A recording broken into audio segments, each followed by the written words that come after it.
Hello friends, मैं हूँ advocate गौरव सक्सेना।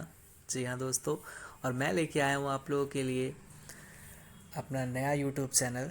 जी हाँ, लॉ की स्पेशल क्लासेस, जिसमें जो भी बच्चे जुडिशरी के एग्ज़ाम्स की प्रिपरेशंस कर रहे हैं, स्पेशली जिन्हें आईपीसी के कुछ इम्पॉर्टेंट एमसीक्यूज़ चाहिए, उनके लिए ये वीडियो बहुत इंपॉर्टेंट होने वाला है दोस्तों। जी हाँ, इसमें हम आईपीसी के कुछ ऐसे मल्टीपल चॉइस क्वेश्चंस के बारे में बात करेंगे जो मोस्टली हर जुडिशरी एग्ज़ाम्स में पूछे ही जाते हैं। तो दोस्तों, देर ना करते हुए चलते हैं वीडियो के ऐसे प्रश्नों की तरफ जो अक्सर हमारे एग्ज़ाम्स में पूछे जाते हैं, जिसमें सबसे पहला प्रश्न आपकी स्क्रीन पर आ चुका है, आप लोग देख रहे होंगे। पहला प्रश्न ये है दोस्तों कि भारतीय दंड संहिता की धारा 10 में पुरुष शब्द घोतक है, कोई नर मानो। चलिए आंसर्स देखते हैं। आ 16 वर्ष का, बा 18 वर्ष का, सा 21 वर्ष का, या दा किसी भी आयु का। इसका सही उत्तर आप दे सकते हैं, थोड़ी देर सोचिए, फिर मैं आंसर इसका दूंगा। जी हाँ दोस्तों, तो इसका सही उत्तर क्या है दोस्तों, वो मैं आपको बता देता हूँ। इसका सही उत्तर है दा किसी भी आयु का। जी हाँ दोस्तों, ऐसे बहुत सारे प्रश्न मैंने बनाए हुए हैं जिनका हम प्रिपरेशंस करेंगे। चलिए नेक्स्ट प्रश्न की तरफ चलते हैं आगे, सेकंड प्रश्न की तरफ। जी हाँ दोस्तों, दूसरा प्रश्न आपकी स्क्रीन पर आ रहा है। भारतीय दंड संहिता में पुरुष व स्त्री शब्द घोतक है, किसी भी आयु के मानव नर व मानव स्त्री का, या बा केवल 18 वर्ष से अधिक आयु के नर व नारी का, सा केवल मानसिक रूप से सक्षम नर व नारी का, या दा केवल संविदा करने में सक्षम नर व नारी का। चलिए इसका उत्तर आप लोग सोचिए और सही उत्तर बताएं कमेंट बॉक्स में। वैसे तो मैं बताऊंगा आपको इसका सही उत्तर, सोचिए। जी हाँ, इसका सही उत्तर है आ किसी भी आयु के मानव नर या मानव स्त्री का। इसमें मानच लिख दिया गलती से, पर इसे आप मानव कर लीजिएगा। किसी भी आयु का जो भी मानव नर है या मानव स्त्री है, वो स्त्री व पुरुष सबका घोतक है। चलिए तीसरे प्रश्न की तरफ बढ़ते हैं आगे। तीसरा प्रश्न कहता है दोस्तों, भारतीय दंड संहिता में स्त्री शब्द घोतक है।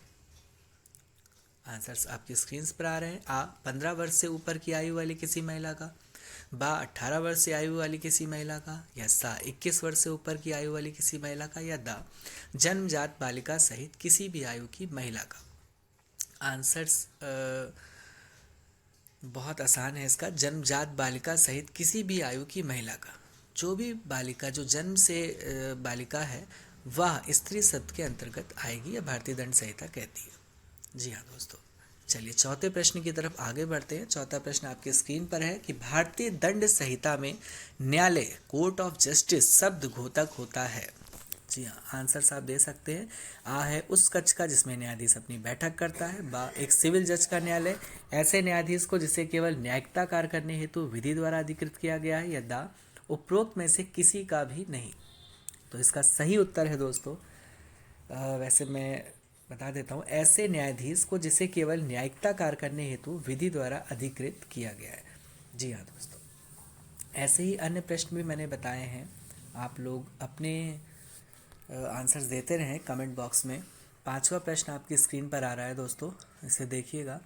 पांचवा प्रश्न कहता है कि भारतीय दंड संहिता की किस धारा में लोक सेवक परिभाषित किया गया है। जी हाँ, प्रश्न को अच्छे से ज़रूर देखें, तभी आप उत्तर आसानी से दे पाएंगे।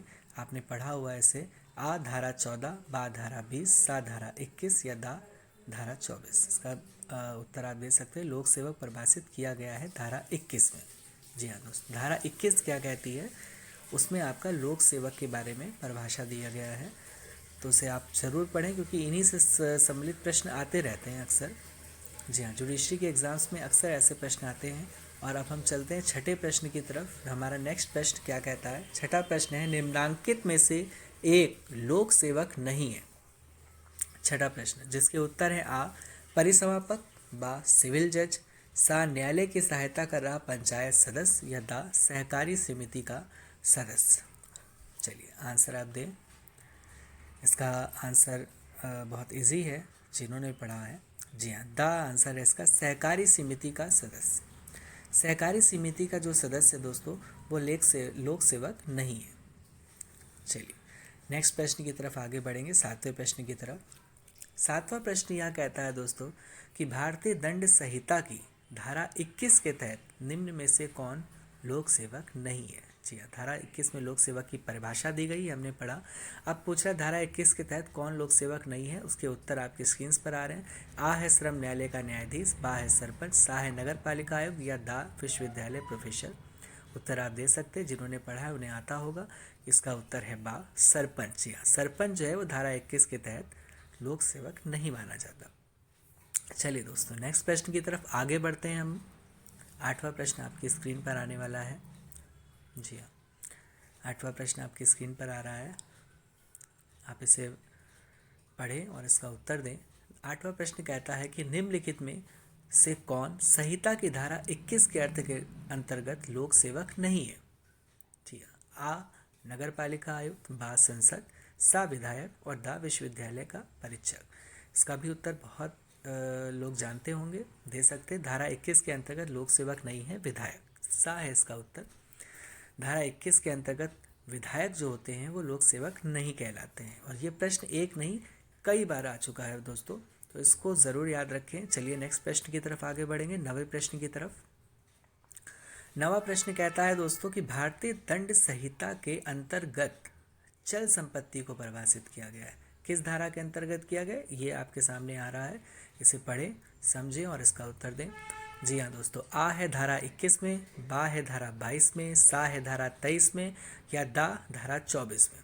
आप उत्तर दे सकते हैं इसका। भारतीय दंड संहिता के अंतर्गत चल संपत्ति को परिभाषित किया गया धारा 22 में। धारा 22 जो कहती है वो चल संपत्ति को प्रभाषित करती है दोस्तों। इसको भी इस धारा को भी ज़रूर पढ़ें, धारा 21 को, धारा 22 को। इनसे रिलेटेड प्रश्न कई बार पूछे जा चुके हैं। तो चलिए 10वें प्रश्न की तरफ आगे बढ़ेंगे दोस्तों। 10वां प्रश्न क्या कहता है, 10वां प्रश्न आपकी स्क्रीन पर है। भारतीय दंड संहिता की धारा 22, अभी धारा 22 की बात हुई, धारा 22 की परिभाषा के अनुसार कौन सी वस्तु चल संपत्ति नहीं है। धारा 22 में चल संपत्ति को परिभाषित किया गया है, तो इसी में पूछ रहा है कि वह चल संपत्ति कौन सी नहीं है। मिट्टी, चेक, वृक्ष, तालाब। उत्तर आसान है, जिन्होंने पढ़ा है वह दे सकते हैं। सा है इसका उत्तर, वृक्ष। जी हाँ, वृक्ष है इसका उत्तर। वृक्ष धारा 22 के अंतर्गत चल संपत्ति नहीं मानी गई है।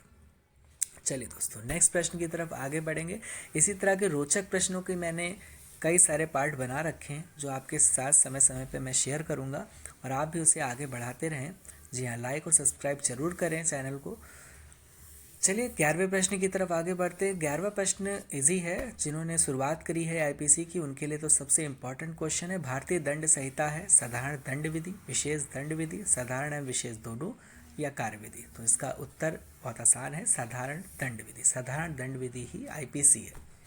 जी हाँ, एक तरह से आप कह सकते हैं आईपीसी का एक रूप है साधारण दंड विधि, भारतीय दंड संहिता। जी हाँ, चलिए नेक्स्ट प्रश्न की तरफ, 12वें प्रश्न की तरफ आगे बढ़ेंगे। 12वां प्रश्न क्या कहता है दोस्तों, निम्नलिखित में से सही कथन को इंगित कीजिए। जी हाँ, सही कथन क्या है। अपराध अनिवार्यता एक अनैतिक कृत्य है, या बा अपराध एक अवैधानिक कृत्य है, या सा अपराध अनिवार्यता एक समाज विरोधी कृत्य है, या दा अपराध अनिवार्यता एक धर्म विरोधी कृत्य है। जी हाँ, इसका उत्तर है सा नहीं, इसका उत्तर है बा अपराध एक अवैधानिक कृत्य, क्योंकि अपराध जो है वो वैधानिक हो ही नहीं सकता दोस्तों। चलिए दोस्तों, ये प्रश्न थोड़ा सा टफ है, इसको आप नोट ज़रूर कर लें, ताकि इस तरह के प्रश्न जब भी आपकी स्क्रीन पर आए तो आप उसका उत्तर आसानी से दे सकें। तो चलिए 13वें प्रश्न की तरफ आगे बढ़ेंगे। अपराध एक है, क्या है अपराध। एक लोक दोष है, प्राइवेट दोष है, लोक एवं प्राइवेट दोनों दोष में इसको गिना जाता है, या फिर ना तो लोक दोष है ना ही प्राइवेट दोष है। तो इसका उत्तर आप बता सकते हैं क्या है। इसका उत्तर भी आसान है, जिन बच्चों ने पढ़ा होगा बहुत आसानी से दे सकते हैं। इसका उत्तर भी आपकी स्क्रीन पर है, लोक दोष है। जी हाँ दोस्तों, अपराध एक लोक दोष है। जब भी आप कोई अपराध करते हैं तो उसे लोक दोष की श्रेणी में रखा जाता है। चलिए दोस्तों, 14वें प्रश्न की तरफ हम आगे बढ़ेंगे। 14वां प्रश्न क्या कहता है, देख लेते हैं। निम्नलिखित में से कौन सा अपराध की 4 अवस्थाओं में सही क्रम को दर्शाता है। जल्दी जल्दी पढ़िएगा दोस्तों। प्रयत्न, तैयारी, आशय, परिणाम। बा है आशय, प्रयत्न, तैयारी, परिणाम। सा है आशय, तैयारी, प्रयत्न, परिणाम, या दा परिणाम, आशय, तैयारी या प्रयत्न। तो इसका उत्तर आसानी से जल्द दे दें। थोड़ा सा टफ क्वेश्चन है, इसका उत्तर है बा। जी हाँ, आशय होता है, फिर प्रयत्न होता है, फिर उसकी तैयारी होती है और फिर उसका परिणाम निकलता है। इस तरह के प्रश्न कई बार दोस्तों पूछे जाते हैं, इन्हें नोट कर लें या स्टॉप करके वीडियो ज़रूर देखते रहें, इन्हीं तरह के प्रश्न पूछे जाएंगे। चलिए नेक्स्ट प्रश्न 15वें प्रश्न की तरफ चलते हैं। आपराधिक विधि के प्रति कृत्यात्मक दृष्टिकोण को उजागर किया गया है। आपराधिक विधि के प्रति कृत्यात्मक दृष्टिकोण को भारत के विधि आयोग ने, या बा भारत के सर्वोच्च न्यायालय ने, या सा इंग्लैंड की वुल्फिंडन समिति ने, या दा संयुक्त राज्य अमेरिका के सर्वोच्च न्यायालय ने। इसका उत्तर ज़रूर नोट करें। इस तरह के प्रश्न अक्सर जुडिशरी जूरिप्रूडेंस में पूछे जाते हैं, पर इसमें भी आते हैं। 15वें का है सा उत्तर दोस्तों, इंग्लैंड की वुल्फिंडन समिति ने आपराधिक विधि के प्रति कृत्यात्मक दृष्टिकोण को उजागर किया है। जी हाँ दोस्तों, जूरिप्रूडेंस में इस तरह के प्रश्न अक्सर पूछे जाते हैं, परंतु आईपीसी में भी कई बार आते हैं, तो इनको ज़रूर नोट करते चलें। 16वां प्रश्न दोस्तों आपकी स्क्रीन पर आ चुका है। जी हाँ, आशय कार्य का लक्ष्य है। आशय कार्य का लक्ष्य है, हेतु जिसका स्रोत है। यह कथन किसका है? चलिए देख लेते हैं किसका है। आ स्टीफन का, बा बंथम का, सा ऑस्टिन का, या दा केनी का। जो बच्चे पढ़ाई कर रहे हैं उन्हें शायद ये पता हो, वरना ये थोड़ा सा टफ प्रश्न होगा। सा है इसका उत्तर, ऑस्टिन का है दोस्तों। आशय कार्य का लक्ष्य है, जिसका हेतु जिसका स्रोत है वो है ऑस्टिन का। इसलिए मैंने इन प्रश्नों को लिया दोस्तों, क्योंकि ये प्रश्न उलझाते हैं अक्सर। जब आईपीसी के कुछ क्वेश्चंस आते हैं तो हम अक्सर इन्हें अंडर एस्टिमेट करते हुए निकल जाते हैं कि शायद इस तरह के प्रश्न आए, पर आते हैं दोस्तों।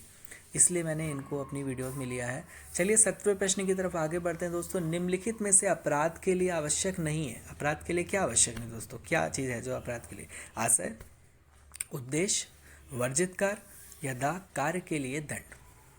अब आप बताइए, इसका उत्तर आप लोग दे सकते हैं। वैसे इसका उत्तर है बा उद्देश्य। उद्देश्य से किसी भी अपराध के लिए आवश्यक नहीं है। अगर आपका आशय है अपराध करने को तो आप कर देंगे, उद्देश्य नहीं भी है तो कोई दिक्कत नहीं है दोस्तों, लेकिन ऐसा ना करें, बिल्कुल भी ना करें। चलिए नेक्स्ट प्रश्न की तरफ आगे बढ़ते हैं। 18 है दोस्तों, निम्न में कौन सामान्यतः अपराध का आवश्यक तत्व है? निम्न में से कौन सामान्यतः अपराध का आवश्यक तत्व है? आवश्यक तत्व की बात चल रही दोस्तों। चेष्टा, या बा आपराधिक कृत्य, या सा हेतु, या दा इच्छा। चलिए उत्तर दीजिए इसका। इसका है सही उत्तर बा आपराधिक कृत्य। आपराधिक कृत्य जो है वह सामान्यतः अपराध का आवश्यक तत्व नहीं। जी हाँ दोस्तों, इन प्रश्नों को ज़रूर अच्छे से स्टॉप करके आप नोट कर लें, क्योंकि इस तरह के प्रश्न आपके जुडिशरी के एग्ज़ाम्स में कई बार पूछे ही जाएंगे। चलिए 19वें प्रश्न की तरफ चलते हैं दोस्तों। 25 प्रश्न की ये श्रृंखला है दोस्तों, पार्ट मैंने बनाया है, जिसमें 19वां प्रश्न आपकी स्क्रीन पर आ रहा है। आपराधिक दायित्व के दो अति महत्वपूर्ण तत्व है। पहला आशय एवं कार्य, बा आशय एवं क्षति, सा क्षति एवं दोषसिद्धि, दा तैयारी एवं दंड। उत्तर आप दे सकते हैं।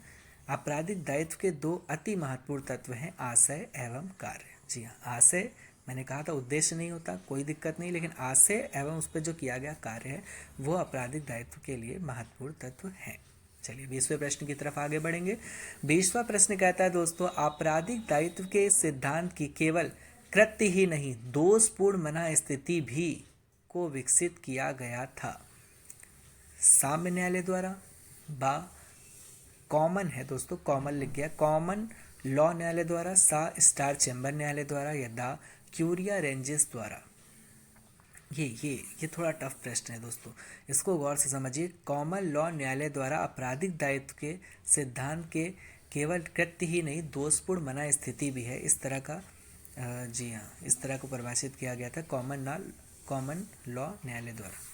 चलिए दोस्तों 21वें प्रश्न की तरफ आगे बढ़ेंगे। 21वां प्रश्न कहता है कि निम्नलिखित में से किसने अवधारित किया है कि भारतीय दंड संहिता में एक्ट्स नॉन फेसिट रियम निसी मेंस सिट्रिया जैसी उक्ति पूर्णतः अप्रासंगिक है?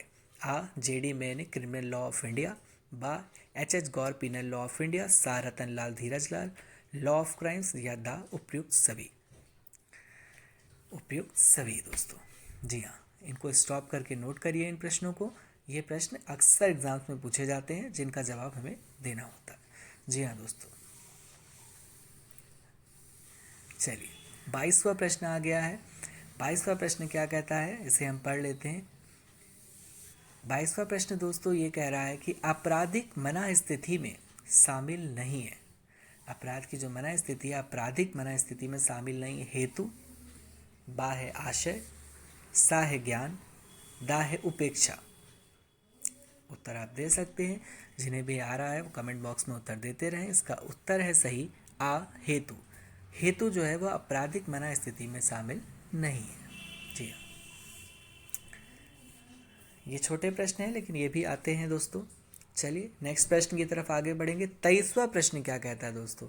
23वां प्रश्न कहता है कुछ मामलों में अपराध तब भी घटित होता है जबकि कार्य आपराधिक आशय से ना किया गया हो।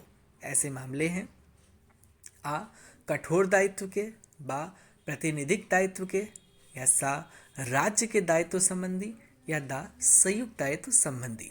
जी हाँ दोस्तों, उत्तर आप दे सकते हैं। सही उत्तर है कठोर दायित्व के। आ है इसका सही उत्तर, कठोर दायित्व के। कुछ मामलों में अपराध तभी घटित होता है जबकि कार्य आपराधिक आशय से ना किया गया हो, कठोर दायित्व के। ठीक है, तो इस तरह के प्रश्न खत्म होने वाले हैं। 24वां प्रश्न है दोस्तों, 25 प्रश्न की श्रृंखला है। 24वां दूसरा अंतिम प्रश्न आपके सामने है।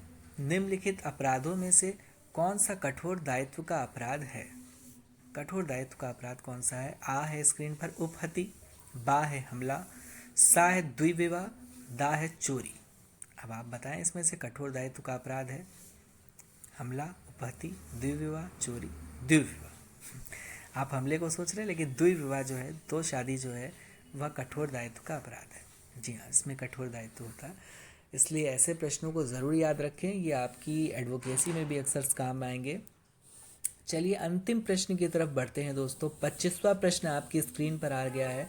25वां प्रश्न है दोस्तों, निम्नलिखित वादों में से कौन सा वाद मना स्थिति यानी कि मेंसिरिया के सिद्धांत के पुनर्जीवन से संबंधित है? आ, सिराज बानम बनाम डी रूट चेन, बा, ब्रेड बनाम वुड, सा, हॉब्स बनाम विंस्टर कॉरपोरेशन, दा है उपर्युक्त सभी।